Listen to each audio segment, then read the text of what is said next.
vártok meg a kemény pénzek. Jé! Ez most a szövege? Az utolsó pásztora nincsen felvéve, egyébként ráreppelem, de...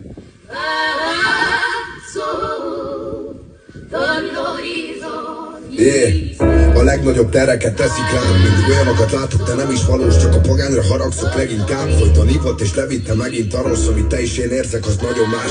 Sok cikket meg lapot kapok, figyeled a számot, gyakogtatom. Lelkem nyugodj, mert tövises az út. Türelmesen viselem a kereszt, nem csak is ő tudja mi lehet. A fejemben minden titokról lehull a lepe.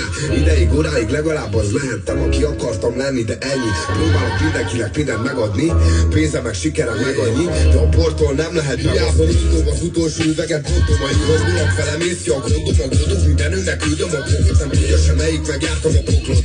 Eredeti vagyok ki folyamatoktól, kértek el, hogyha mással maradhatok, megírják a szöveget, nektek eleget feszültem veletek, most jöttök és szoktok. Pénzem a hírem, a karrierem, ti is tudjátok honnan és hova viszem, Szegedi gyerek, kérdezik hol a szíved, senki nem tudja, tesó, milyen is ez. A családos megvan, de sok a balhé, minden politikus, tesó, ide figyel.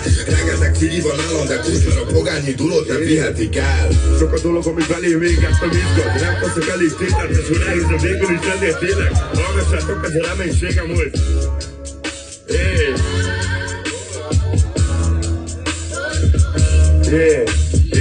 Teli van a ház belé végem, a szoldaautók meg a kemény pénzek, akkor szóljatok, hogyha ezt elértétek. Fogás már éve még lenéztétek, elmegyek innen messzire egyszer, nem mondhatom el, hogy megértsétek.